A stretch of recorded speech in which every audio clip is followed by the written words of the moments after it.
Voilà. Je crois qu'on y est. C'est parti. C'est la bonne maison. On va scanner le colis. Et on le remet à son destinataire. Et un client satisfait de plus.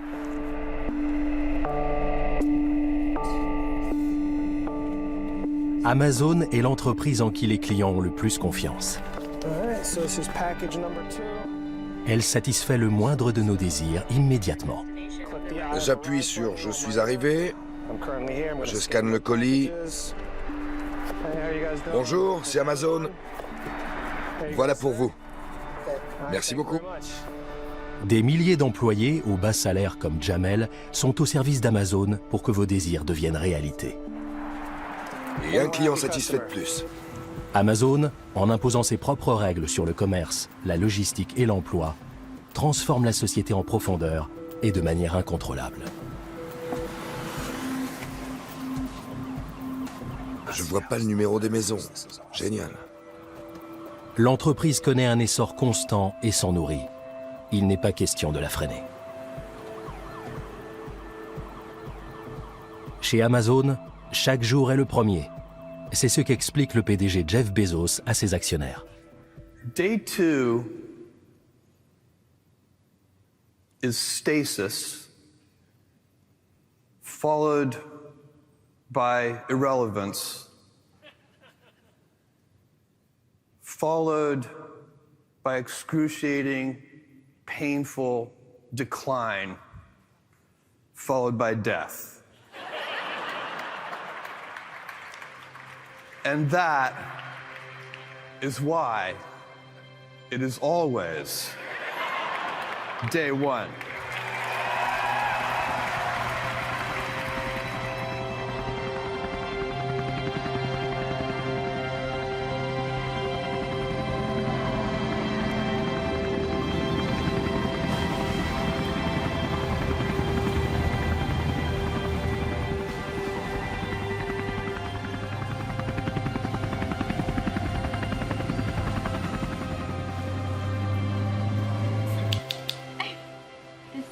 Mom, I feel bad, Lush. Next up, I got, Take 5. Amazon assure au consommateur le confort de passer commande depuis chez lui.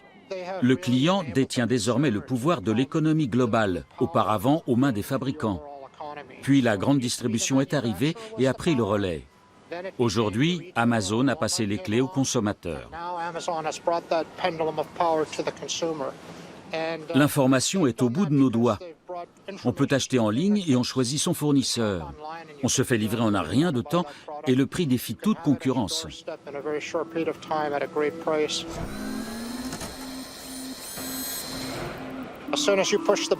Une fois que vous avez passé votre commande, celle-ci est généralement traitée en moins de 15 minutes. C'est comme ça que ça se passe pour des centaines de millions d'articles dans des centaines de bâtiments à travers le monde. Ils ont tiré parti de la technologie pour parvenir à ce résultat.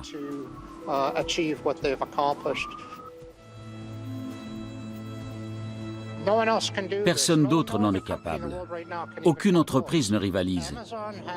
Les centres de traitement d'Amazon représentent l'équivalent de 5 Central Park et demi. Chaque année, un nouveau Central Park voit le jour. L'essor continue.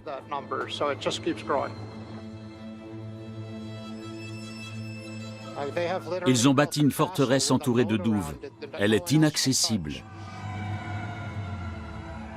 Dans le monde entier, les forteresses d'Amazon transforment le paysage et imposent leur modèle à toute la chaîne logistique.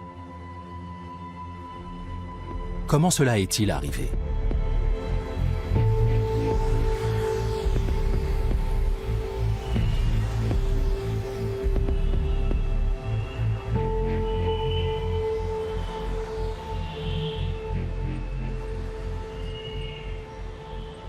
Peu de temps après l'effondrement de l'Union soviétique, un génie de la finance nommé David Elliott Shaw engage un groupe de jeunes banquiers et scientifiques brillants et leur demande de réfléchir aux investissements d'avenir.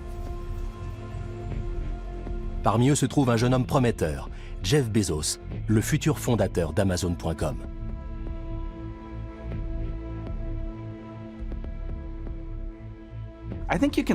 On peut dire que Shaw a été le premier incubateur d'Internet au monde. Shaw est un scientifique qui a travaillé sur le développement de l'informatique dans les années 70. C'était un universitaire. Puis il a compris qu'il y avait matière à se faire beaucoup d'argent. Il a embauché de nombreux spécialistes, des docteurs en informatique. J'étais un des rares à avoir de l'expérience dans le commerce. Il était entouré de gens de tous horizons, très intelligents et intéressants. Il a vu, avant tout le monde, que cette chose appelée Internet était en train de passer de la sphère universitaire au monde des affaires, et que ça prenait de l'ampleur. Il a chargé Jeff Bezos et quelques collègues de trouver des opportunités commerciales. C'était en 1993. Internet connaissait un essor fulgurant. Jeff Bezos aurait d'ailleurs dit à ce propos « Rien ne se développe aussi vite ».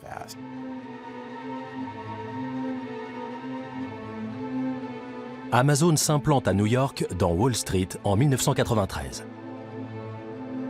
Depuis, l'entreprise ne cesse de défier les géants.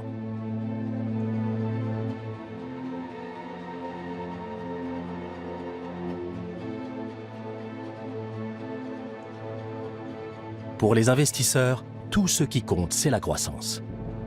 Elle devient l'obsession de Jeff Bezos. Jeff a eu l'idée de vendre des livres sur le net, mais pas seulement. Avec Shaw, il était à l'origine du premier service de courtage en ligne. Le terrain était très fertile pour le développement de nouveaux business à l'époque.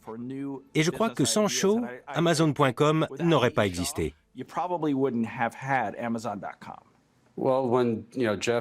Quand Jeff m'a annoncé qu'il quittait Shaw pour lancer sa propre société et développer son projet, je lui ai dit « C'est une bonne idée. Dis-moi si tu as besoin de quelques dollars. Je suis prêt à investir. »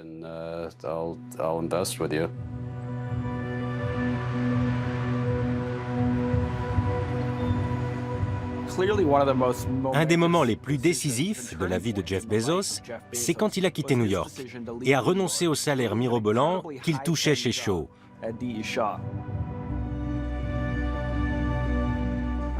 Sa mère était venue m'en parler. Elle essayait de convaincre Jeff de garder ce travail et de s'occuper d'Amazon à côté. L'histoire aurait été tout autre. Mais il a quitté ce travail en or.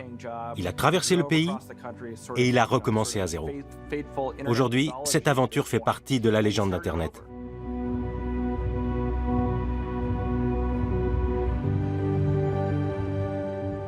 Jeff Bezos met dans ses valises les pousses qui ont germé à Wall Street.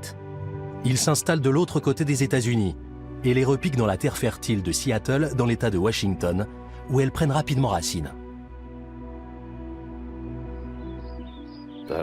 Ils avaient une petite maison dans la banlieue.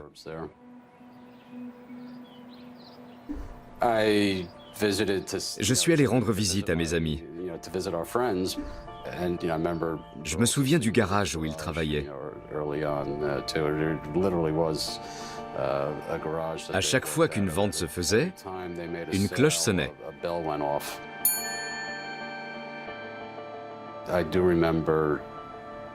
C'était tout au début de la mise en ligne du site. On était en pleine discussion avec Jeff, et de temps en temps, on entendait cette cloche dans le fond. Bien sûr, ils ont dû l'arrêter rapidement parce que les ventes explosaient et la cloche sonnait sans arrêt.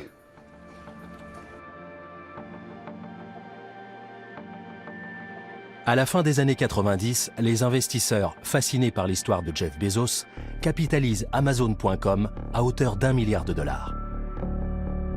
Et en 1999, Jeff Bezos devient la personnalité de l'année selon Time Magazine.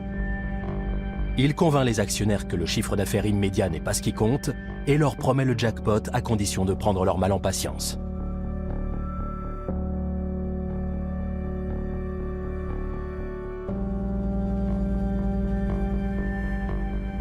Amazon.com, first of all, does not make a profit. We did for, back in December of '95, 6 months after we opened, we made a profit for a short period of time. And it was actually a bad decision because when things are growing this quickly and when there's so much innovation to be done and so much customer experience to be built, it doesn't make sense not to be investing in your business. And that way investors sort of get to decide, do they want to be investing in a company that has that strategy or not? And then they get to self-select. And that's how, free market economies are supposed to work. Wall Street a accordé un laissez-passer à Amazon. Aujourd'hui, aucun distributeur sur le marché ne s'en sortirait s'il avait le bilan financier qu'Amazon publie chaque trimestre. Si Amazon fait du bénéfice, c'est un mauvais trimestre. Si ça se trouve, Jeff Bezos licencie les équipes qui en sont à l'origine. La stratégie est de générer d'importants revenus et de les utiliser pour réinvestir dans l'entreprise. L'objectif est de financer les promotions sur leur plateforme de vente, ce qui va attirer plus de clients et donc booster les ventes. C'est cyclique. Amazon réinvestit sans cesse son argent dans l'entreprise.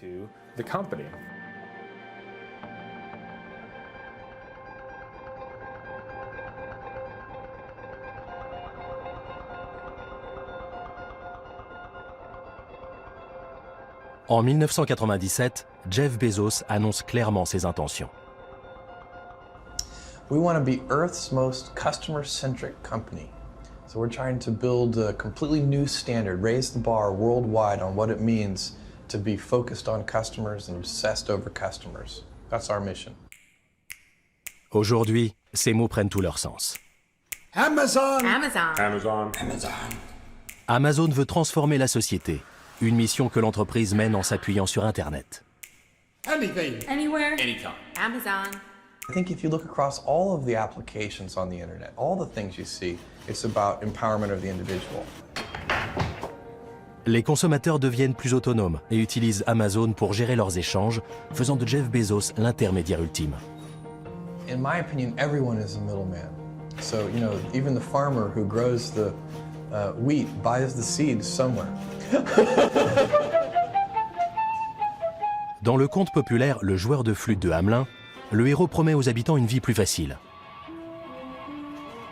Pour l'instant, le charme de la flûte de Jeff Bezos opère sur tous les intermédiaires. Et pour le consommateur, c'est Noël tous les jours. Dès le départ, Jeff Bezos a expliqué son idée, devenir l'intermédiaire de tout ce qui se vend sur Internet.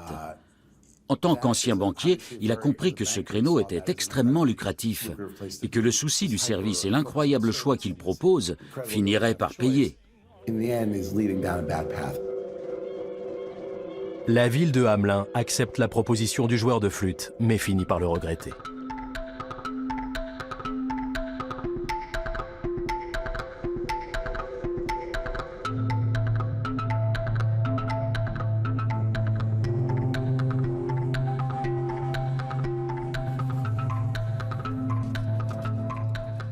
Amazon domine le marché en satisfaisant les désirs de chacun, mais cela entraîne une rupture des relations sociales traditionnelles.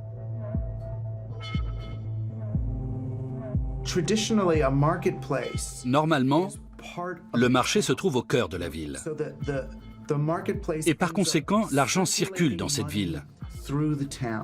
Je vais chez le cordonnier et je lui donne 10 $. Il les prend et va chez le boucher pour acheter son poulet. Le boucher passe les 10 $ à mon fils pour qu'il donne des cours de maths à son fils. Ensuite, mon fils va à la papeterie, puis chez le cordonnier. Donc l'argent circule. Tout le monde est consommateur et producteur. Mais une fois que vous avez mis votre argent chez Amazon, il est aspiré hors de ce circuit.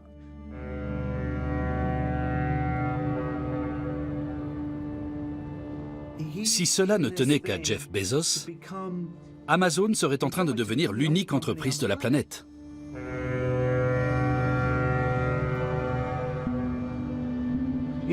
La compagnie anglaise des Indes orientales a servi de modèle. Vous colonisez un territoire, réduisez les gens en esclavage et exploitez leurs ressources. Si les gens essayent de réussir, vous faites en sorte de rendre leur activité illégale et vous les faites travailler pour vous. C'est exactement ce que fait Amazon. S'installer pour devenir l'unique fournisseur. C'est le pouvoir du monopole.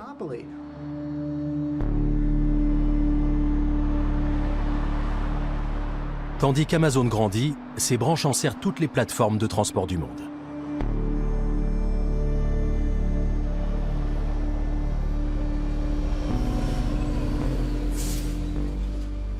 Et beaucoup d'entre nous rêvent encore d'un passé où les forces opposées du socialisme et du capitalisme trouvaient un équilibre.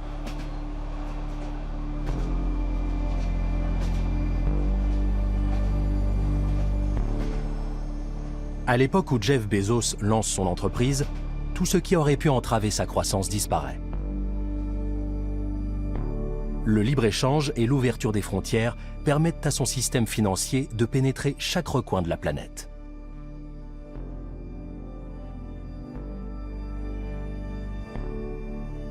Au Royaume-Uni, en 1993, le Premier ministre John Major énonce son programme. Il impose le libre-échange et le libéralisme. Madam President, our economic roots are clear. We're the party of Adam Smith, and Adam Smith was the apostle of free markets. And that is why we regard the present world trade talks as so important.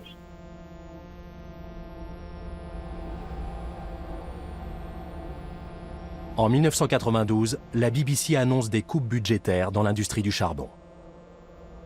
Britain's coal industry is to be drastically reduced to 1/3 of its present size. 30,000 miners will lose their jobs within 5 months as 31 pits are closed down or mothballed. Tens of thousands of miners parade through London in mass protest. Video Diary est une émission de la BBC. Cette année-là, cette sorte de journal intime vidéo est confiée à Brenda Nixon, femme de mineur. Tout le monde était à 100% en faveur de la grève. C'était comme une zone de guerre. Les gens étaient dans la rue. Il y avait des piquets de grève. Tout le monde nous soutenait.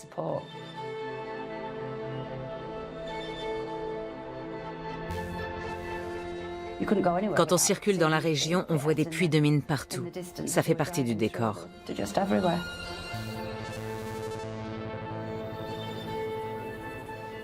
Des milliers de gens travaillaient dans ces mines.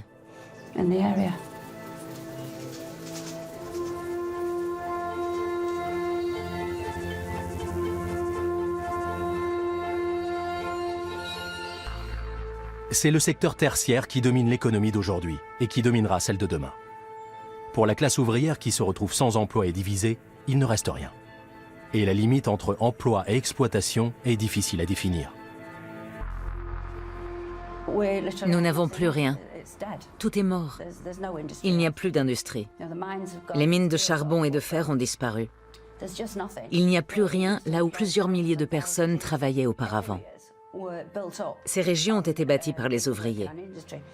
Les enfants grandissaient puis allaient travailler dans ces usines. C'était comme ça depuis des siècles. Et tout s'est brutalement arrêté. Mais il y a toujours des gens qui vivent ici et ils font toujours des enfants. Où vont-ils aller? Que peuvent-ils faire? Il n'y a rien pour eux.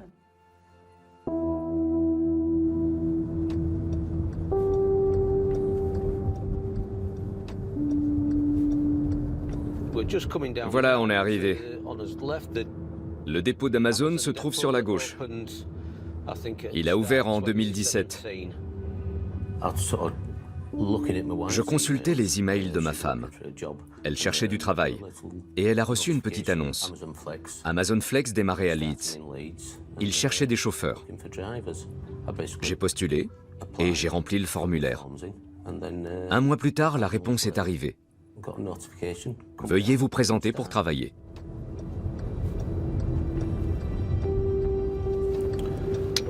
Quand j'arrive, si je suis dans le quart d'heure qui précède mon horaire de départ, je peux pointer. Si des colis sont prêts et qu'ils sont dans mon itinéraire, on me les donne et je repars. Le principe d'Amazon est le suivant. Vous vous présentez le jour même et on vous paiera tant. On ne vous proposera rien d'autre. C'est à prendre ou à laisser. Et vous trouverez toujours des gens qui acceptent de travailler dans ces conditions.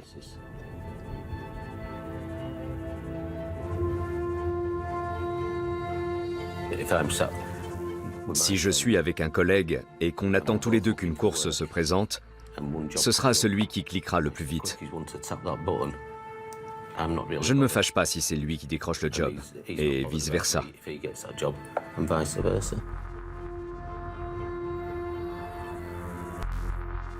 Le plus gros inconvénient pour moi est de devoir constamment surveiller les propositions de tournée. Une course ne reste généralement pas plus de 10 secondes sur l'appli avant que quelqu'un ne l'accepte. Sauf les courses après 21 heures que personne ne veut faire.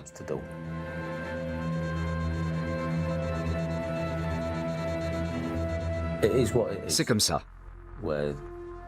Ils vous paient pour un travail donné et vous n'êtes engagé pour rien d'autre. Ils ne sont pas obligés de vous verser la moindre indemnité, juste l'argent qu'ils vous doivent pour la semaine.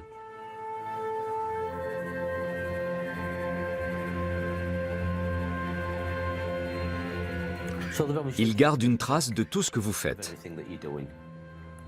Quand ils veulent arrêter de travailler avec vous, ils vous disent simplement qu'ils ne vous donneront plus de travail. Ce sont eux qui décident.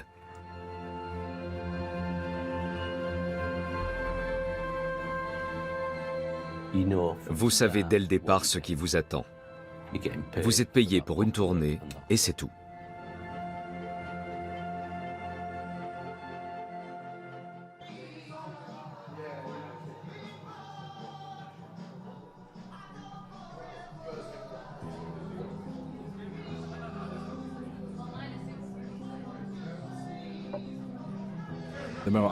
Quand j'ai quitté l'école, j'ai fait des boulots à plein temps et à temps partiel.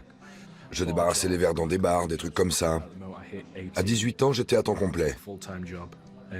C'était souvent des contrats de magasinier dans des entreprises comme Amazon.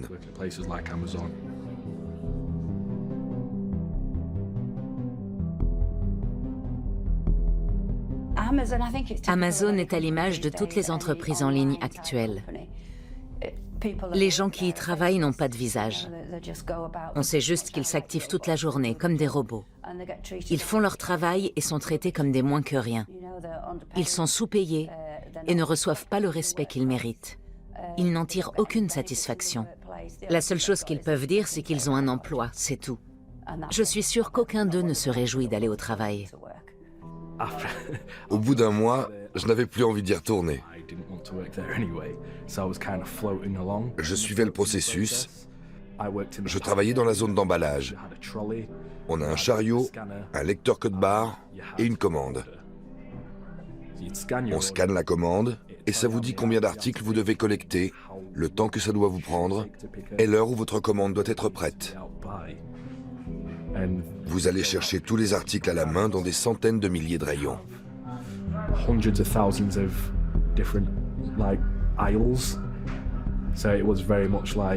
C'est comme faire ses courses, mais dans des rayons beaucoup plus étroits et plus hauts. C'est presque un Tetris. Vous prenez l'article qui affiche la bonne référence, vous le scannez, et ça vous dit si c'est bien ça. Si c'est bon, ça va dans votre panier. L'économie d'Internet est un remake du film Sur les quais, avec Marlon Brando, qui décrit le quotidien des dockers qui attendent de se faire embaucher. Sur les quais est un chef-d'œuvre cinématographique d'Elia Kazan sorti dans les années 50. Il traite de la précarité et de la violence de la vie des dockers. Dans ce film, les dockers new-yorkais finissent par céder à leur patron. Cette scène en particulier met en lumière la différence dans les relations de travail aux États-Unis et en Europe. C'est le même scénario. La différence est qu'on ne se rend plus sur les docks, mais on attend à la maison qu'on nous appelle, et si on ne peut pas venir, on ne travaille pas.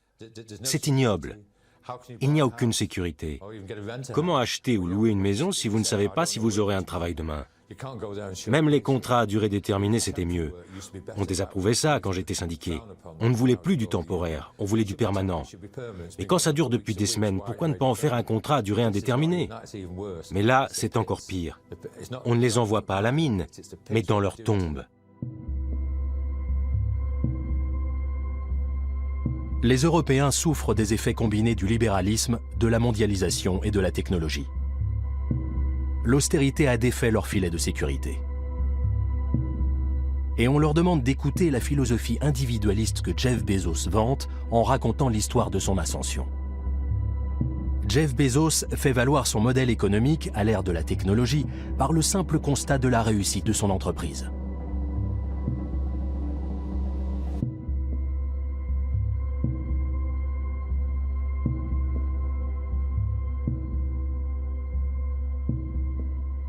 When I started Amazon, it was me and a few other people. I was driving the packages myself, hoping one day to be able to afford a forklift. And 20 years later, we serve almost 300 million customers and have, 100 billion plus in sales. And we're just one company in this gigantic thing that didn't exist 2 decades ago.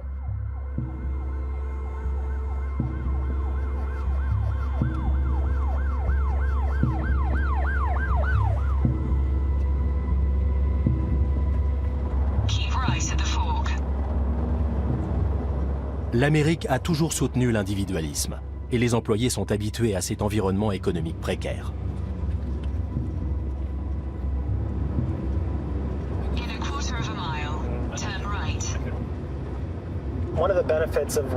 Un des avantages de ce qu'on appelle la gig economy, l'économie des petits boulots, c'est qu'on peut décider de combien d'heures on veut travailler et quand. Aucun patron ne vous impose vos horaires.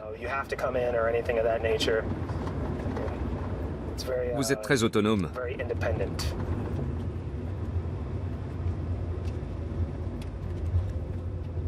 Je suis assez spécial. Je suis quelqu'un d'économe, alors que la plupart des gens ne le sont pas. Je me suis beaucoup renseigné et j'investis. Pour les personnes comme moi, c'est bien. Mais si toute la société devait suivre cette voie, ça pourrait se terminer par une situation similaire à la Grande Dépression, où on se retrouve ruiné et personne ne peut nous aider. Là, oui, ce serait problématique.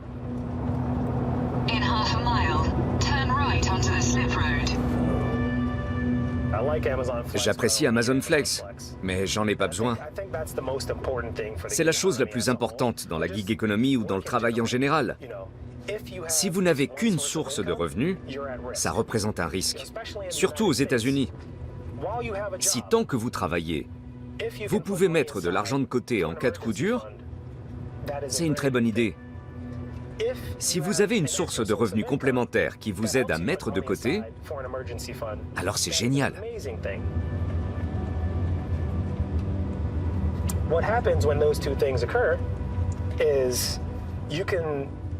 Ces deux situations vous permettent d'avoir un pécule en cas d'urgence.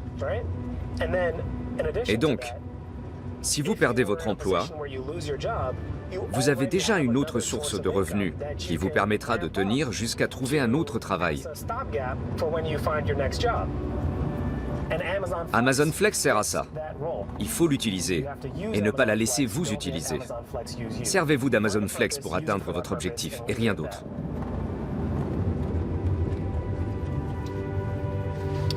Voilà, on y est. C'est l'entrepôt d'Amazon Flex vu de l'extérieur.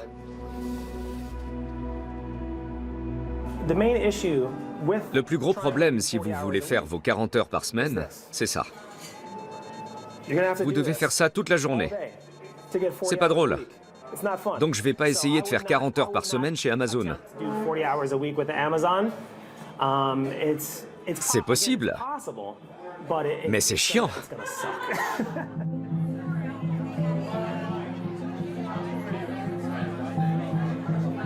Internet, comme beaucoup de technologies, a été lancé par des gens qui l'imaginaient d'une manière.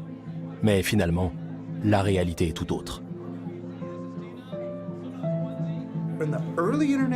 Au début d'Internet, j'étais enthousiaste. J'avais les yeux écarquillés comme un ado qui vient de prendre son premier acide. C'était sexy et psychédélique. Et il y avait une importante dimension de justice sociale. C'est comme si nous allions embarquer toute l'humanité dans ce bateau. Back in the 60s, people tried to do things differently, but they're all stockbrokers now, or dead or whatever. But there are people who still believe that it's worth experimenting with trying to find new kinds of communities, new things to do with the world, to try to move it forward. And this is a place where we can connect with one another and make real plans and do things. And that kind of connectivity is really, in itself, subversive.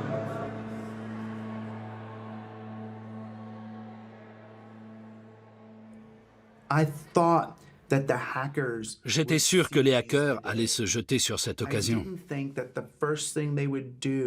Je ne pensais pas que la première chose qu'ils feraient serait de se précipiter chez Goldman Sachs pour se remplir les poches. Comment mes idées innovantes peuvent-elles servir à soutenir notre bon vieux système répressif? Comment m'assurer que mon invention ne perturbe surtout pas le capitalisme, mais qu'elle vous aide à extorquer la valeur des individus et des lieux et à la stocker en bourse? C'était très surprenant pour moi. J'ai remarqué que les idées libertaires qui circulent dans la Silicon Valley sont souvent formulées avec une grande ouverture d'esprit. Je pense par exemple à Elon Musk, et je crois qu'on peut le dire aussi à propos de Jeff Bezos. Les deux vous diront « je prends les bonnes idées des deux côtés, je suis pour le mariage gay et la légalisation de la drogue, c'est ce qui me plaît à gauche, et comme les gens de droite, je pense que les impôts nuisent à la croissance, ce genre de choses. » Ça me paraît assez modéré, mais finalement, c'est une idéologie libertaire qui prône le moins de contrôle possible.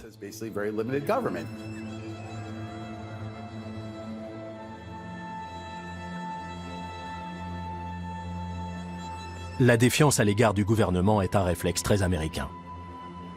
Jeff Bezos a réussi à imposer un programme ultra-libéral qui permet de contourner la réglementation et les impôts. Il est soutenu par des partenaires financiers et des politiques qui cherchent à imposer leur idéologie dans le monde.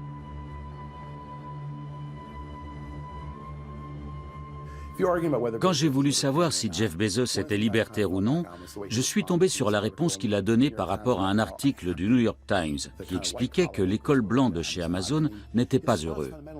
Sa réponse était qu'il n'y croyait pas. Si je dirige une entreprise où les gens sont malheureux, je le saurais. Pour Bezos, la concurrence est partout. S'ils ne sont pas contents, ils n'ont qu'à aller voir ailleurs. Mais comme personne ne s'en va et que son entreprise se porte bien, cela signifie pour lui que les gens y sont heureux. Il refuse d'admettre qu'il est difficile de quitter un travail. Des raisons familiales vous empêchent peut-être de le faire. Il est dans la croyance que le marché fonctionne comme une machine. Si vous traitez mal vos employés, ils démissionneront et votre entreprise s'écroulera.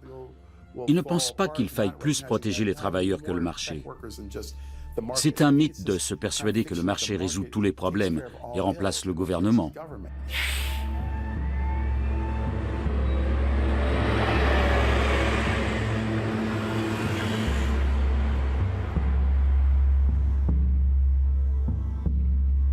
And you may recognize Catherine Mangue-Ward, editor-in-chief of... Catherine Mangue-Ward est régulièrement invitée sur les plateaux télé américains.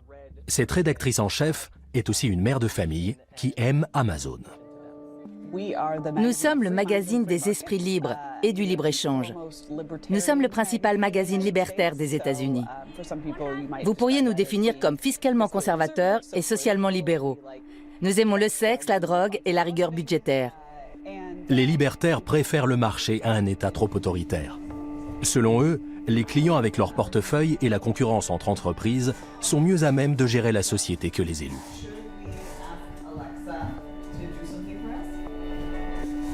Je dépose les enfants et je saute dans le train de 10 heures pour New York.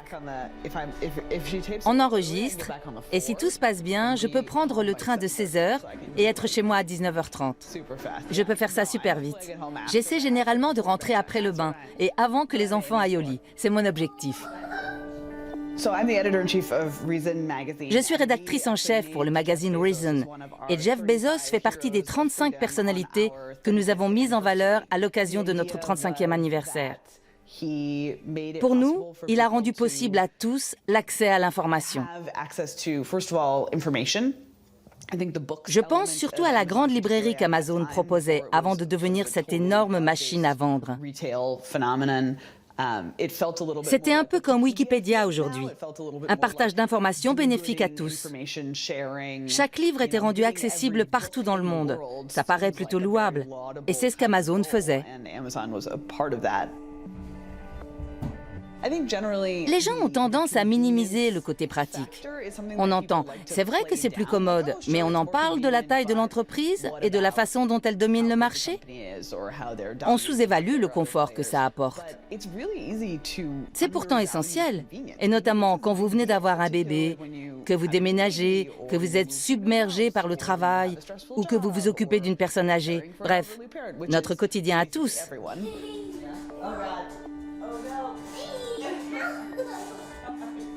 Because you can still remember when you had to schlep out to get everything, it still feels like Parfois, c'est compliqué de trouver certains articles. J'ai toujours l'impression qu'on m'a épargné un sacré stress quand je commande sur Amazon. Si ma fille veut un costume très précis pour Halloween, par exemple, je me souviens de l'époque où dénicher un costume de la petite sirène avec la queue rose et pas verte relevait du parcours du combattant. Il fallait écumer les centres commerciaux pendant des semaines. Aujourd'hui, vous tapez « costume petite sirène avec queue rose ». Et vous l'avez. C'est pratique. Et vous trouvez exactement ce que vous cherchez.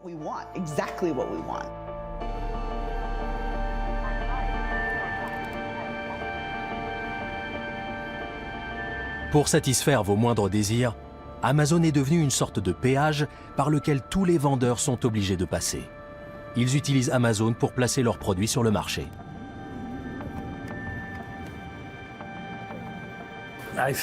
J'ai grandi dans une famille de commerçants. Mon grand-père maternel était dans une entreprise de lin. Mon père fabriquait des vêtements pour enfants. Mes cousins avaient des magasins d'électronique et j'ai toujours adoré ça. Comment ça va? C'est tonton Charlie. Hey, salut Charlie. C'est ouvert? À 11 ans, je me promenais déjà avec ma mallette. Je faisais du porte-à-porte pour vendre des serpillières, des balais, des brosses à cheveux, des cintres, des produits ménagers.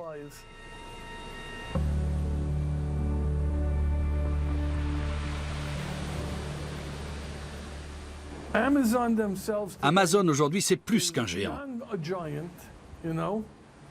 Il touche tout le monde, même les plus grands magasins comme Macy's ou Sears. Toute l'industrie. Et tous ces gens vont avoir un problème avec leur emploi. Pour ceux qui sont allés chez Amazon, il n'y a aucune protection sociale structurée. Il n'y a pas de contrat, pas d'indemnité, pas de retraite. Il n'y a aucun avantage. Peut-être que les clients ne comprennent pas qu'il y a une armée de vendeurs tiers derrière tout ça. Ils se disent « je l'ai acheté sur Amazon ». Ça ne provoque aucun malentendu. Ils ne se rendent pas compte que quand ils achètent sur Amazon, il y a en fait un type assis dans sa maison au bord de l'océan qui attend que son ordinateur fasse bip pour se lever et aller emballer leur commande. Vous venez d'avoir une commande? Oui. Je peux vous montrer comment ça se passe si vous voulez. Je ne peux pas vous montrer le nom des clients, bien sûr. Le livre s'appelle « La trésorerie du confort » de Sidney Greenberg, paru en 1954. Je vois que ce livre se trouve à l'emplacement F9. Excusez le désordre. Il est rangé tout au fond, il faut que j'y accède. Voici le livre. 1960, F9. C'est un livre de poche, 36 $, est à neuf. C'est un ouvrage superbe. C'est pas facile de trouver un livre comme ça. C'est une de mes spécialités.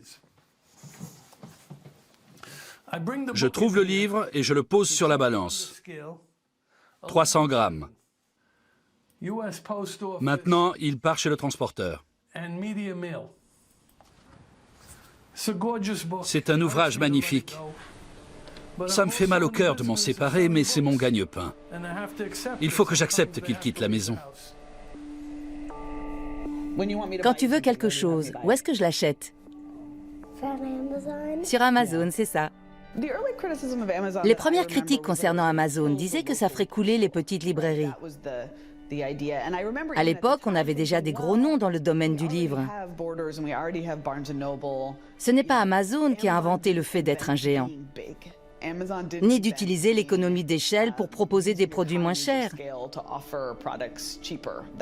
Amazon n'en est pas responsable.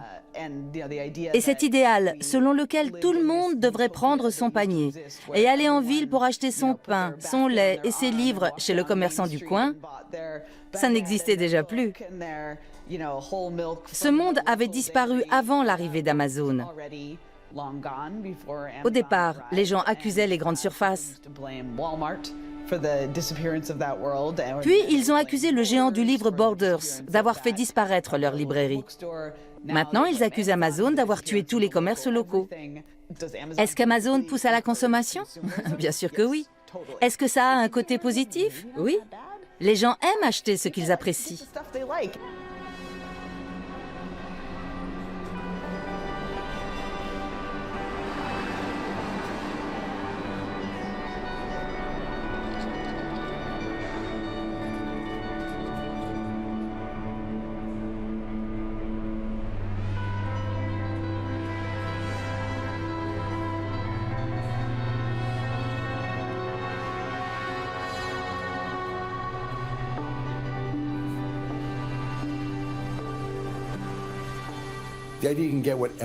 Savoir qu'on peut obtenir ce qu'on veut quand on veut, c'est très valorisant. Mais on n'en mesure pas forcément les conséquences pour la société. Si vous manquez de confiance en vous, si vous n'aimez pas les surprises ou si vous êtes angoissé par le fait de vous retrouver dans un magasin, vous serez vite coupé de la réalité. Tout finit par se passer uniquement par téléphone ou par le biais de votre ordinateur. L'idéologie libertaire a quelque chose de très enivrant. Je suis un individu dans le monde, je suis le roi de mes propres envies, je peux faire et dire ce que je veux. Cette possibilité de s'émanciper des liens sociaux est très stimulante.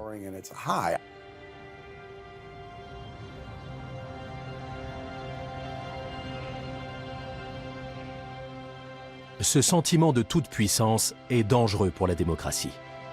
Et les consommateurs, devenus autonomes et privilégiés, favorisent la création d'un tout nouveau genre d'entreprise, à l'image de celle de Casper. Once upon a time, there was a simple box. Inside it, the most comfortable... Les produits et le concept s'inspirent du modèle d'Amazon. Le bien-être du client est au centre de la stratégie. Je m'appelle Nel Parikh, je suis un des fondateurs de Casper. Notre entreprise existe depuis 3 ans et demi. Nous sommes partis de 2 principes. Premièrement, acheter un matelas est une expérience horrible partout dans le monde. On savait qu'on pouvait offrir de meilleurs produits et un meilleur service.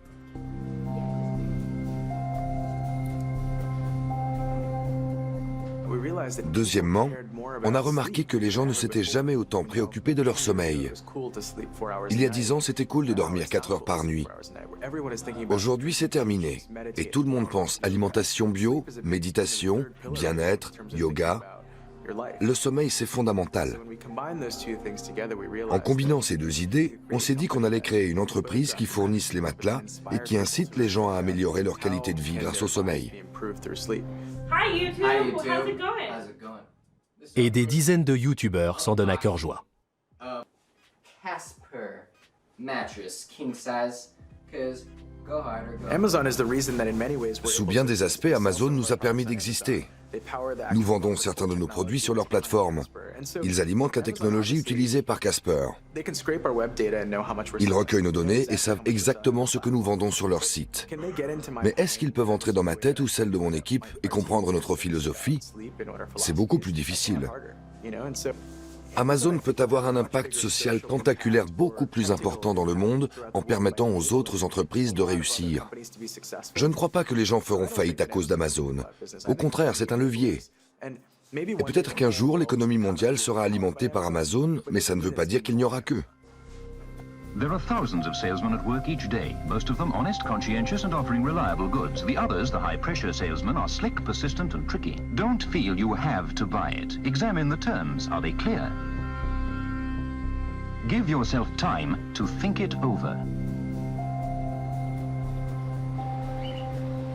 En devenant l'entreprise la plus prisée au monde, Amazon réalise le rêve de tous les colporteurs. Entrer dans les foyers. C'est la nouvelle place du marché. Elle est fréquentée par des individus isolés et elle ne connaît qu'un fournisseur, Amazon.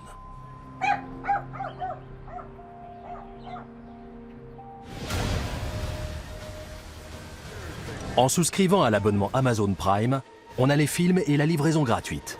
Mais surtout, Amazon a mis tout son savoir-faire à l'œuvre pour vous ferrer, vous, le client. L'abonnement ne sert pas à couvrir les frais d'expédition sur toute l'année. Ce n'est pas ça le but d'Amazon Prime.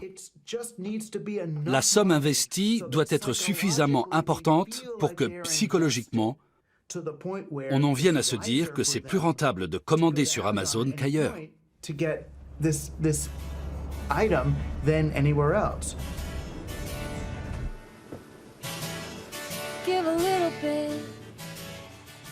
Créer la confusion entre générosité, complicité et confort. Voilà ce qui rend Amazon Prime si puissant.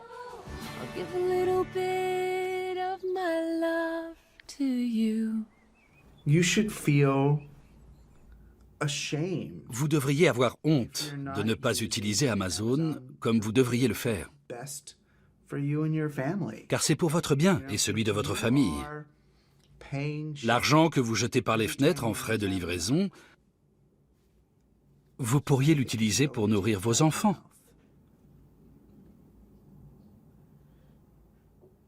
Dieu vous surveille. Début 2018, c'est l'apothéose. La série Madame Maisel, Femme fabuleuse, diffusée sur le service de vidéo à la demande d'Amazon, remporte 2 Golden Globes. Le géant est clairement entré dans nos salons. When we win a Golden Globe, you know, it helps us sell more shoes. It's now become a physical digital hybrid membership program.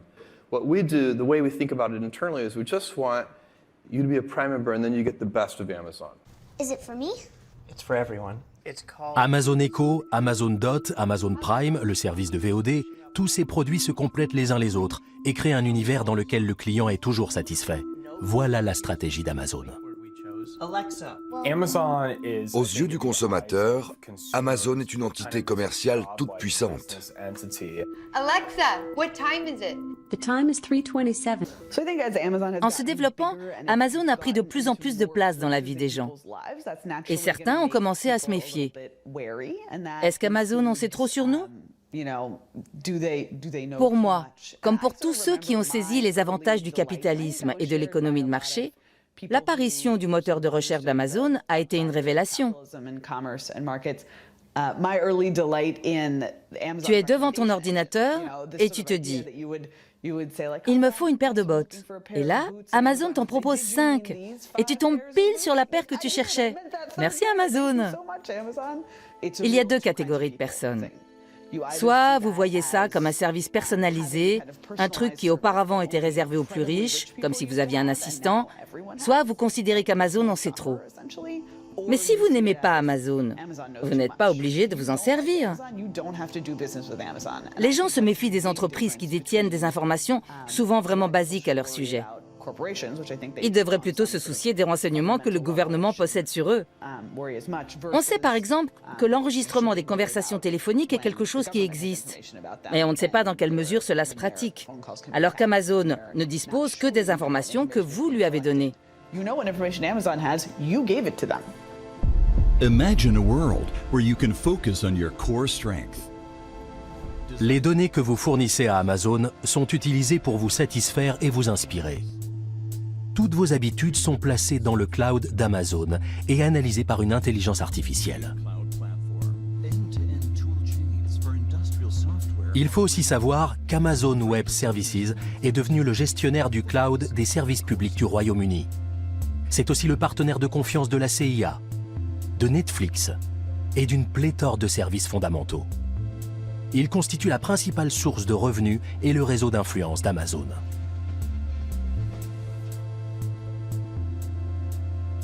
Amazon Web Services est un des départements d'Amazon les plus rentables et qui grossit le plus. C'est assez extraordinaire de voir une entreprise de e-commerce se tourner vers une activité aussi différente. Il y a 15 ans, Amazon avait des difficultés à faire fonctionner ses propres serveurs. Ils ont compris qu'ils avaient besoin d'une plateforme informatique modulable, permettant à chaque composante de s'adapter et de prospérer. Ils ont commencé par développer ce système pour eux, avant de l'offrir au reste du monde. Amazon est devenu un adversaire de taille pour la concurrence. Ils se servent des profits faits par cette branche de l'entreprise pour investir dans les autres. On se demande souvent comment Amazon peut vendre autant de choses, depuis la nourriture jusqu'à l'électronique, à des prix aussi bas et avec une marge aussi faible. C'est d'ailleurs ce qui porte préjudice aux autres entreprises. La réponse, c'est qu'Amazon a une autre source de revenus. Amazon Web Services finance son propre avenir, mais aussi celui des autres secteurs de l'entreprise.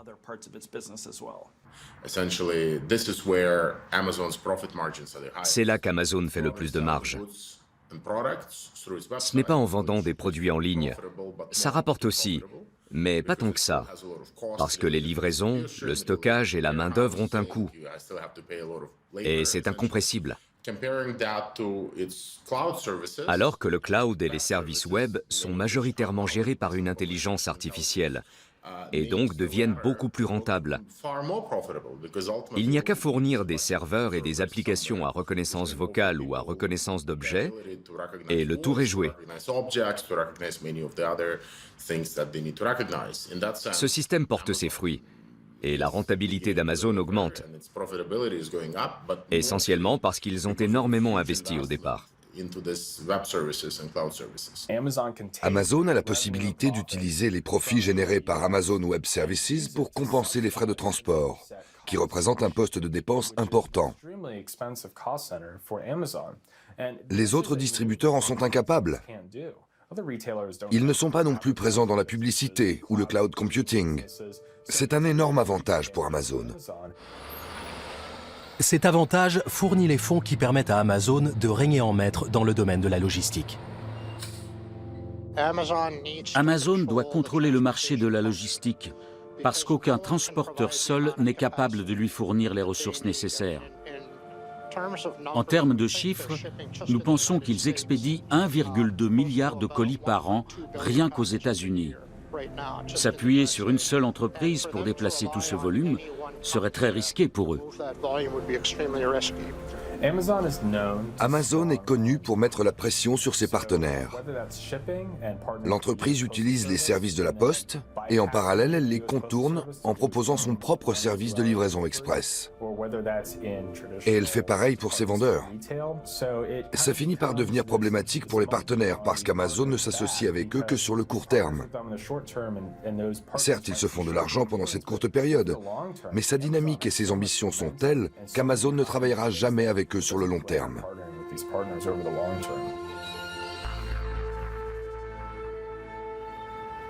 On trouve parmi les partenaires d'Amazon les villes où l'entreprise a implanté ses plateformes. Et d'abord Seattle, où se trouve le QG historique, et les célèbres sphères renfermant la jungle artificielle Amazon. Mais Seattle ne répond plus aux besoins de l'entreprise. Le géant décide donc de lancer un appel d'offres destiné aux villes américaines qui souhaiteraient accueillir son futur QG.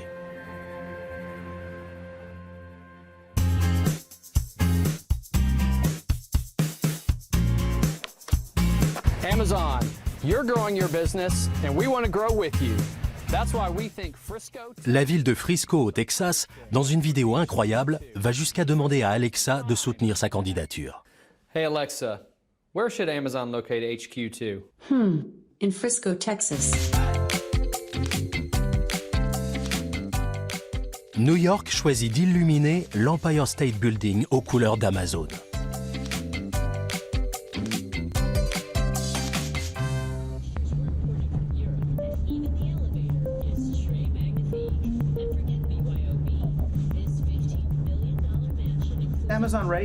Amazon sait s'y prendre. Il lance « Quelle ville veut accueillir Amazon ?» Et les maires postulent, comme s'il y avait un enjeu pour eux. Ils ne saisissent pas que quand on devient la ville d'une entreprise, il y a perte de valeur. Pour comprendre l'intérêt économique d'héberger Amazon, il faut se pencher sur ce qui est sous-traité. Quel endroit de la chaîne ne leur coûte pas d'argent, mais leur en rapporte? C'est là qu'on se dit « Ah, d'accord, ils sont en dehors du système ». Là, vous voyez le port avec le terminal conteneur et le quai pour les bateaux de croisière, et aussi les autorités portuaires. Notre offre portait sur tout ce que vous voyez derrière nous. Cet immeuble, avec les échafaudages, fait partie des lieux que nous avons proposés à Amazon. C'est une institution de dimension mondiale qui doit s'installer ici, dans le Brooklyn Tech Triangle. Nous avons finalement inclus dans notre offre une partie importante de cette zone de downtown Brooklyn.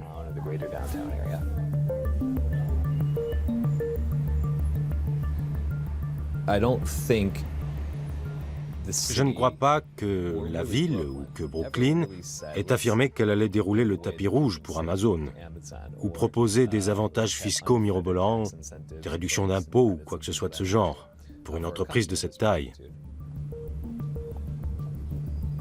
Jeff Bezos ne cache pas que sans les infrastructures existantes, bâties pendant des décennies par les villes, les États et les finances publiques, Amazon n'aurait jamais pu exister.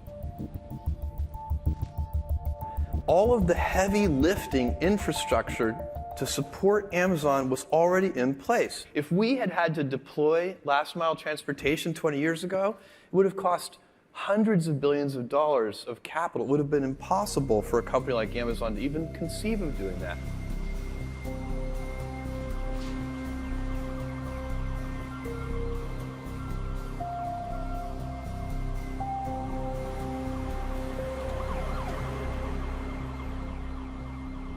En pratiquant une optimisation fiscale féroce, Amazon refuse de contribuer à la rénovation des infrastructures qui lui ont permis d'exister.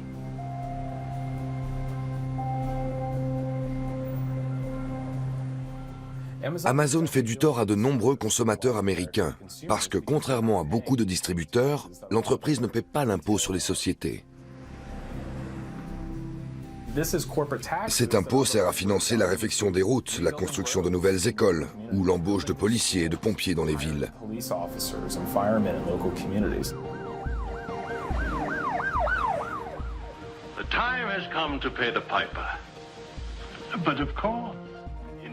Le joueur de flûte préfère se méfier des accords politiques opportuns. Les villes cèdent le pouvoir à Amazon, mais vont finir par en payer le prix. Elles risquent d'abandonner le contrôle exercé par les citoyens sur les services publics les plus basiques. Ils deviendront des consommateurs sous contrat bien mieux administrés par les magiciens d'Amazon qui sauront tout sur eux.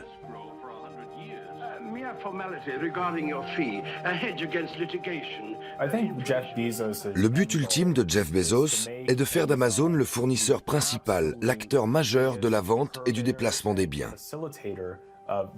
Et on ne parle pas que de commerce. Cela va de la publicité et la promotion des produits à la vente, en passant par le transport et la logistique.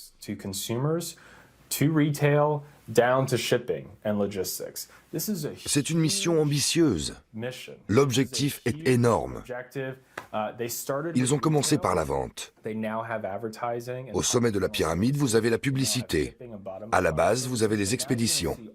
Et toutes ces activités convergent. Amazon devient l'acteur le plus important de la chaîne d'approvisionnement mondiale. Jadis, la compagnie britannique des Indes orientales exerçait son monopole par le biais de la loi. Aujourd'hui, Amazon exerce son monopole grâce au codage informatique. C'est différent. C'est un programme informatique plutôt qu'un cadre juridique.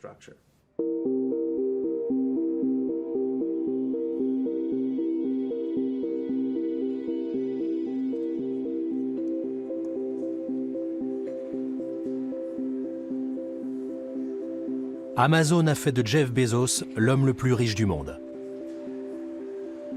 Sa mainmise sur la moindre transaction humaine suffit à convaincre les investisseurs qu'il peut leur offrir le nirvana, le monopole ultime et invisible.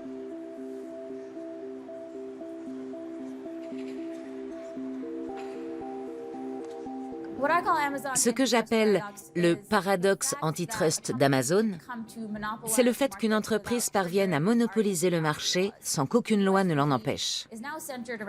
Le gouvernement américain actuel s'est recentré sur la protection du consommateur.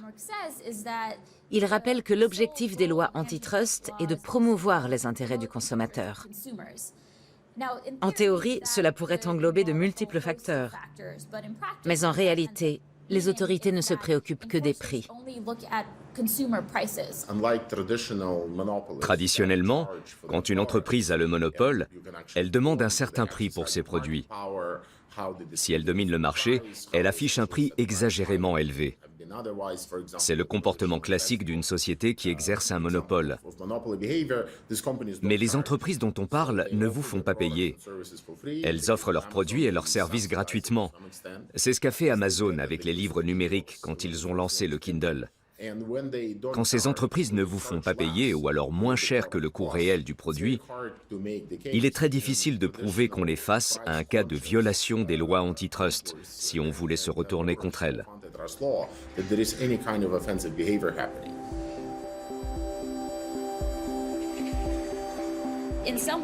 D'une certaine manière, il est plus simple de considérer Amazon non pas comme un magasin, mais comme une infrastructure. On dit même que depuis le départ, Jeff Bezos aurait pensé Amazon comme une société de services.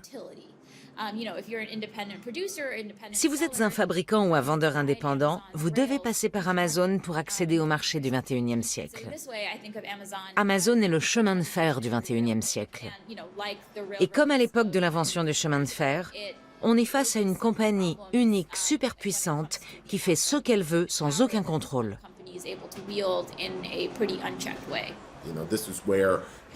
Le pouvoir d'Amazon, qui n'a aucun égal, réside dans la gestion des données, pas dans les prix.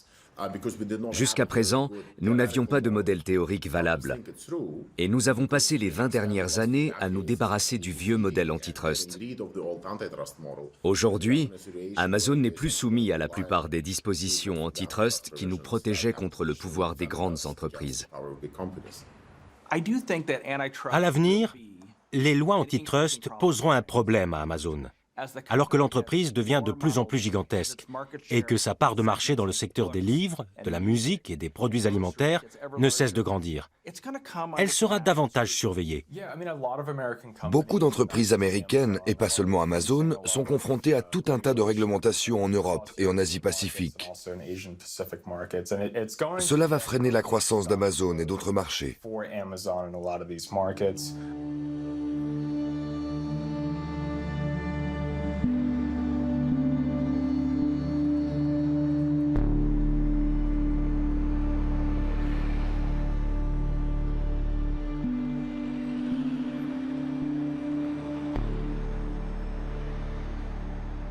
Amazon est en train d'envahir le marché européen. L'entreprise cherche à exporter ses principes libertaires. Mais depuis sa création, l'Europe, ce géant libéral, se bat pour empêcher quiconque d'exercer un monopole. Alors, les Européens résisteront-ils? Parviendront-ils à limiter cette menace pour leur souveraineté? So the temptation to avoid competition is powerful. When greed and fear are linked to power, you have a dangerous mix.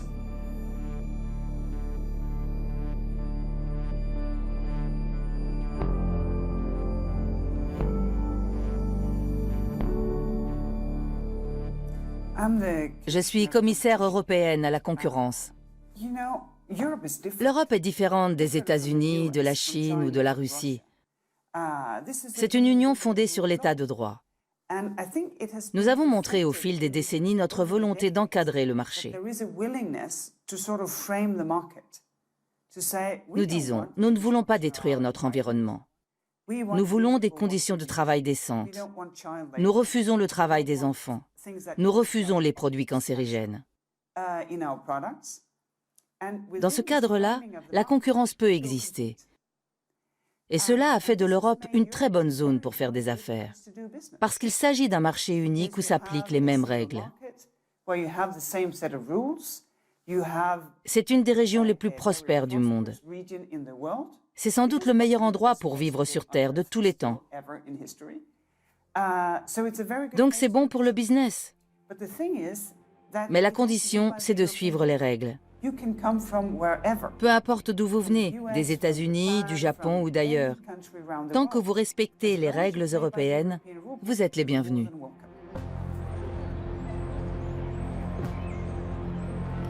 Que pense Jeff Bezos du contrôle auquel Amazon est soumis en Europe? Il considère que c'est la conséquence de la croissance exponentielle de son entreprise et qu'il est normal, avec un tel développement et une telle domination, que les autorités le placent sous surveillance. We have 560,000 employees all over the world, and I expect us to be scrutinized. We should be scrutinized. I think all large institutions should be scrutinized and examined. It's reasonable. Nous ne savons pas ce qui se passera dans 10 ans. Et il y a 10 ans, personne n'aurait pu prédire qu'on en arriverait là aujourd'hui. Les progrès technologiques et la transformation de notre société ont été tellement rapides. Mais nous ne devons pas considérer que tout va de soi et que ça va simplement continuer dans la même direction. Cela peut changer. Parfois, une entreprise liée à une plateforme se dit « Quelqu'un a bloqué mon activité, je n'ai plus de clients. » Comment est-ce arrivé? Aujourd'hui, il est très difficile d'avoir une réponse. Pourtant, vous avez droit à la transparence, afin d'obtenir une réponse et régler votre problème.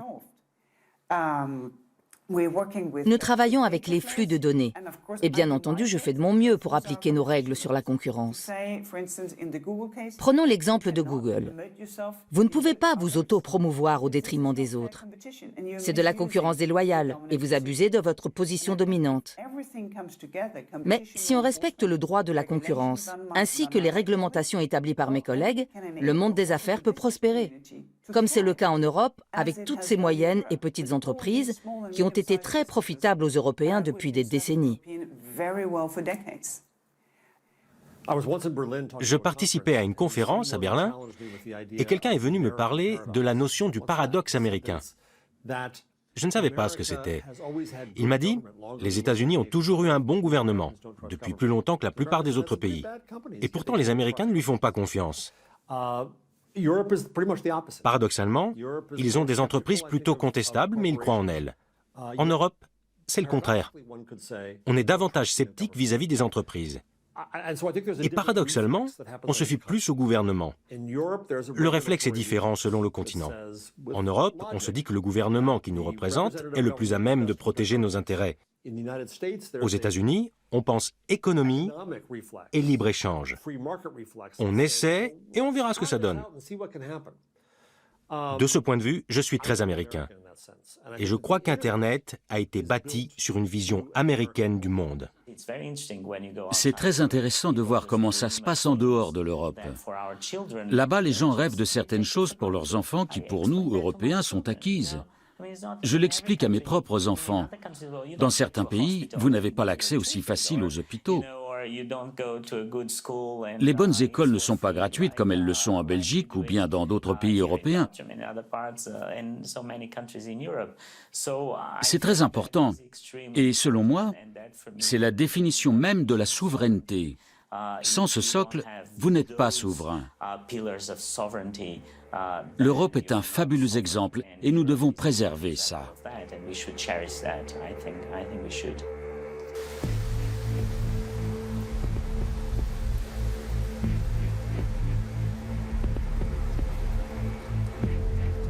Les Britanniques aiment à la fois leur souveraineté et leur service de santé publique vieux de 70 ans, le NHS. This leaflet tells you what the new National Health Service is and how you can use what it offers. Hospitals and specialist services, medicines, drugs and appliances, care of the teeth, care of the eyes, maternity services, home health services. Sa privatisation, refusée en permanence par les politiques, est pourtant en bonne voie. Choose your doctor now. That's most important. Study the leaflet, then keep it by you. You'll need it for reference. le NHS se dirige inévitablement et progressivement vers une dépendance des rois du big data comme Amazon. Il en devient leur prochaine cible. Ces dernières décennies, nous avons observé que les données de masse stockées par ces entreprises, combinées au progrès de l'intelligence artificielle, permettent d'accéder à des secteurs comme la santé, l'éducation, l'énergie, les transports, etc. En ce qui concerne la santé, tout est devenu plus accessible grâce aux nombreux gadgets intelligents que nous portons sur nous et qui sont munis de capteurs. Ils peuvent surveiller nos symptômes. Ils contrôlent nos activités physiques et notre temps de sommeil, ce qui peut aider à poser un diagnostic ou à anticiper les choses. Le but est d'éviter des visites inutiles chez le médecin, puisque ces applications établissent déjà un diagnostic. Cela oblige les pouvoirs publics à coopérer de plus en plus avec les entreprises. Souvent aussi parce qu'on leur a fait miroiter d'importantes économies. Les compagnies comme Amazon commencent à expérimenter leurs propres solutions dans le secteur de la santé, parce qu'elles constatent que le marché américain de la santé et de l'assurance maladie est inefficace et qu'elles doivent prendre les choses en main, ce qui pourrait accélérer leur arrivée dans ce domaine.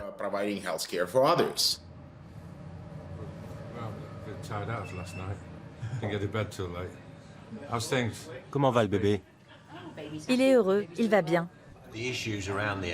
Les enjeux autour du NHS sont vraiment cruciaux pour les politiques et la vie de tout un chacun. Ce sont des questions très sensibles. Nous faisons campagne pour la préservation de ce service public. Et je pense que ça engendre une angoisse générale au sein de la vie politique, car c'est un sujet majeur. Maintenant, c'est au tour de notre service de santé publique.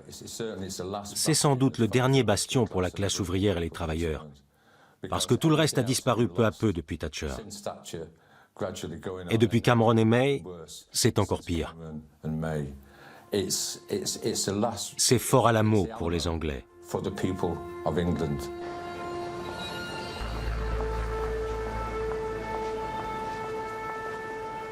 Les politiciens, en bradant le domaine public, troquent leur souveraineté contre la provision de services. Ils ouvrent la porte à un pillage généralisé des biens publics. Il y a des gens sans emploi. Le système d'allocation est pratiquement détruit. Il y a des sans-abri et tout le monde s'en fiche. On passe devant des SDF dans la rue sans penser qu'il y a peut-être un mois, ils avaient un boulot. Tout le monde peut se retrouver à la rue en moins de 2 mois.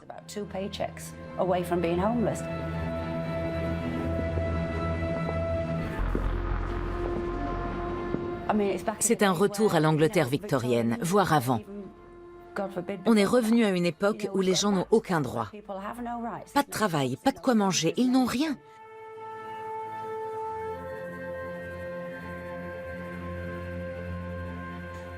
Ils vont à la banque alimentaire. Il paraît qu'on vit dans un pays riche, au cœur de l'Europe. Et pourtant, des gens dorment dehors. Des enfants sont pauvres. Qu'est-ce qui se passe ?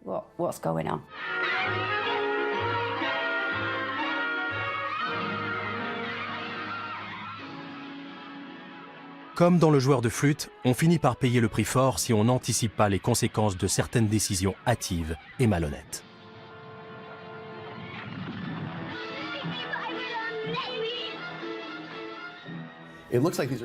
On a l'impression que ce sont des événements isolés, qu'on a affaire à des entreprises isolées. Cela touche notre façon de communiquer par email ou notre façon de consommer.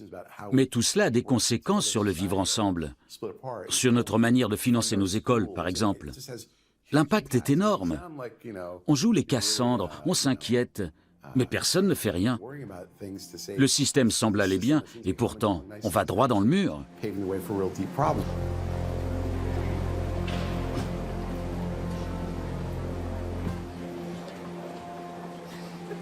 Les intrusions d'Amazon dans le domaine public se multiplient. Le géant entre dans nos maisons, Il nous informe, il répond à nos besoins, il recueille et analyse les données de nos moindres transactions. Amazon est devenu l'intermédiaire ultime. Se passer de ces services met au défi la souveraineté de chacun.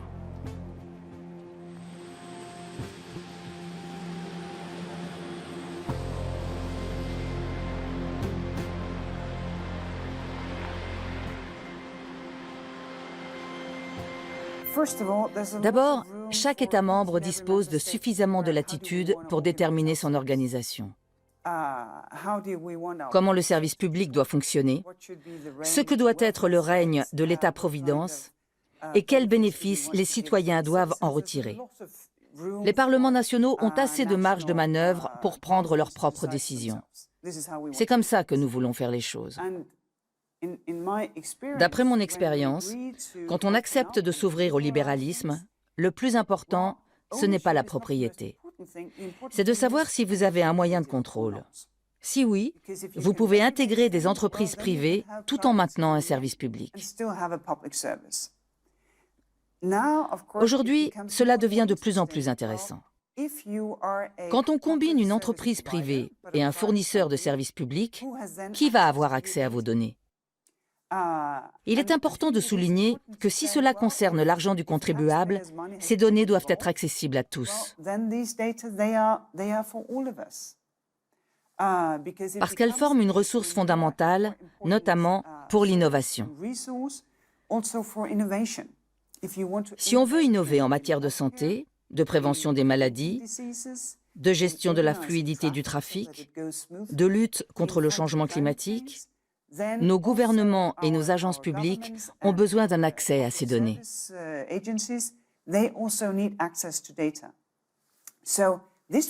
Ce sera le débat central dans les années à venir. Tout comme aujourd'hui, nous renforçons le droit de l'individu dans la protection de sa vie privée.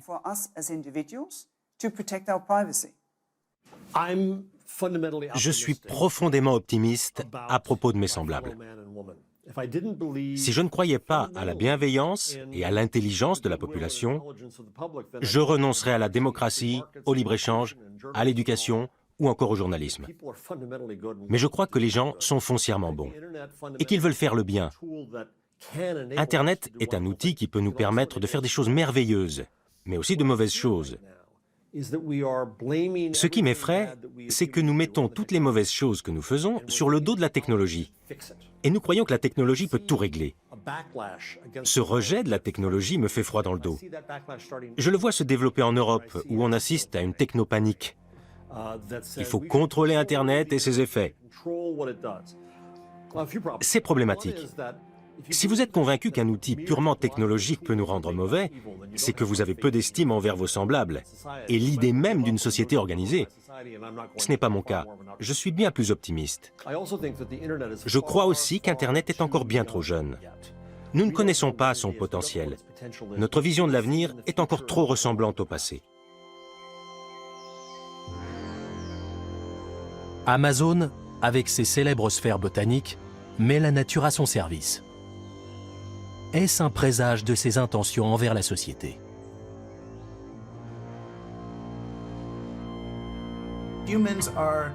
L'homme est un animal social.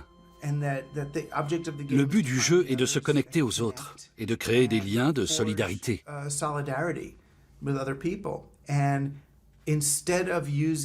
Au lieu d'utiliser la technologie numérique pour y parvenir, nous nous en servons pour isoler et atomiser les individus dans des silos séparés, où ils sont plus efficacement manipulés par les algorithmes et où leur comportement est déterminé par les statistiques. Nous utilisons la technologie pour que les humains ressemblent plus à des machines et nos machines plus à des humains. Ils ont recréé une forêt pour que les employés puissent s'y rendre et méditer. Là, je me suis dit, voilà comment l'entreprise considère la nature. Elle veut la maîtriser.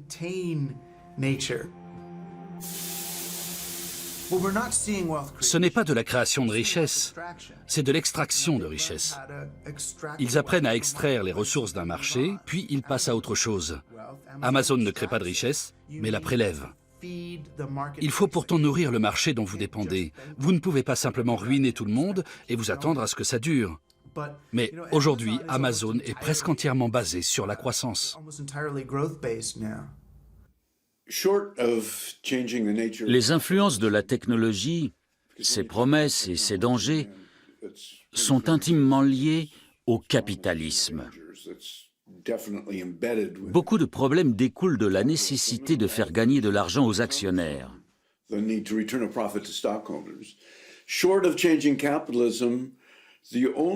Mais sans changer la nature du capitalisme, je pense que la seule solution pour nous prémunir contre la manière dont les médias technologisés influencent notre façon de penser, de voter ou de gouverner, c'est l'éducation.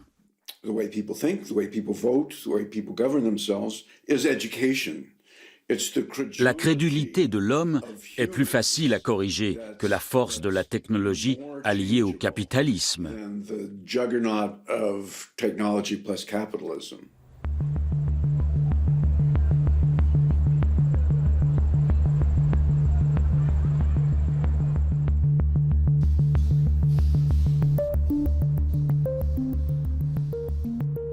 Amazon doit grandir. Ses racines ont atteint la Grande Muraille de Chine, mais elles sont bloquées par son grand rival Jack Ma, le patron d'Alibaba, soutenu par son gouvernement. Apparemment, la philosophie de Jack Ma est anti-impérialiste. Lui et le régime veulent donner une leçon de géopolitique à Jeff Bezos et aux États-Unis.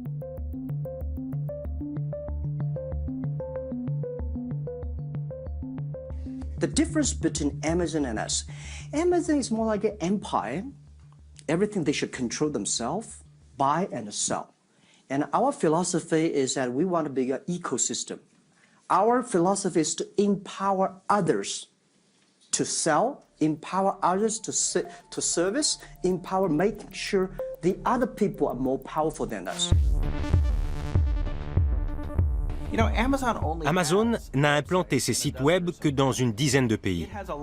Une grande partie du monde reste à conquérir. Et elle a un gros concurrent. Alibaba et la Chine lui mettent des bâtons dans les roues dans leur conquête.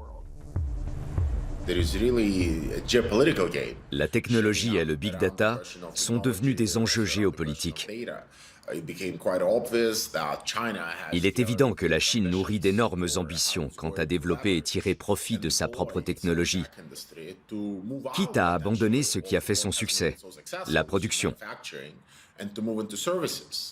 Se lancer dans les services lui permettrait de faire de plus en plus de marge et de devenir un fournisseur incontournable de cloud computing, d'intelligence artificielle et d'un tas d'autres services indispensables au reste du monde. Ainsi, comme dans tous les contes de fées, Jeff Bezos doit maîtriser la politique ou viser les étoiles pour vivre heureux jusqu'à la fin de ses jours. C'est la deuxième solution qui est envisagée avec son projet Blue Origin.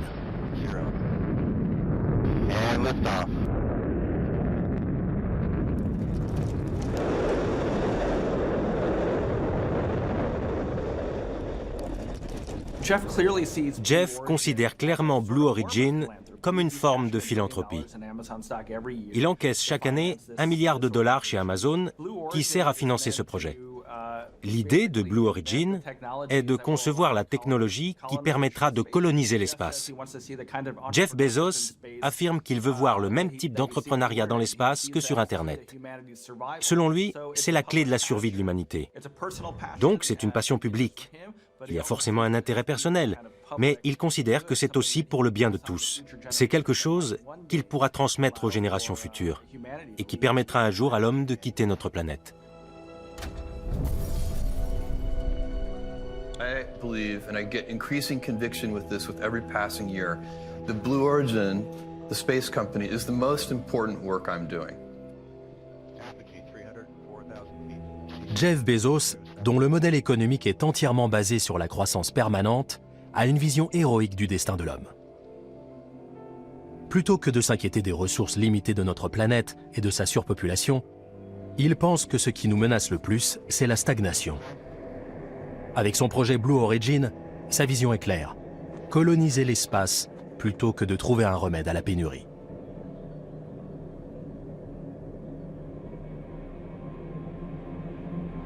I don't want my great-grandchildren's great-grandchildren to live in a civilization of stasis. Take the alternative scenario where you move out into the solar system. The solar system can easily support 1 trillion humans. Why not? That's the world that I want my great-grandchildren's great-grandchildren to live in.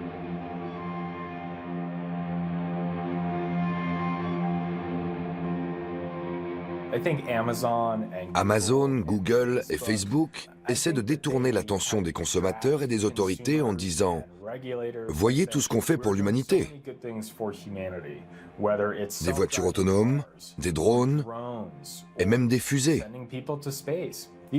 On peut tous convenir que ces choses sont bénéfiques et qu'elles font progresser l'humanité et la société.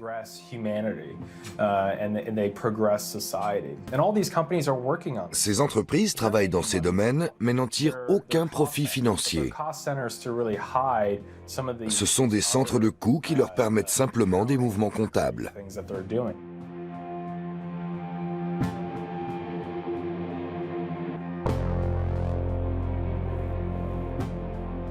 Amazon est devenu aussi puissant que plusieurs pays réunis. Son activité transforme notre monde. Au nom de notre bien-être à tous, au nom de la démocratie et de tout ce que nous chérissons, il est vital de ne pas laisser Amazon se propager sans aucune forme de contrôle.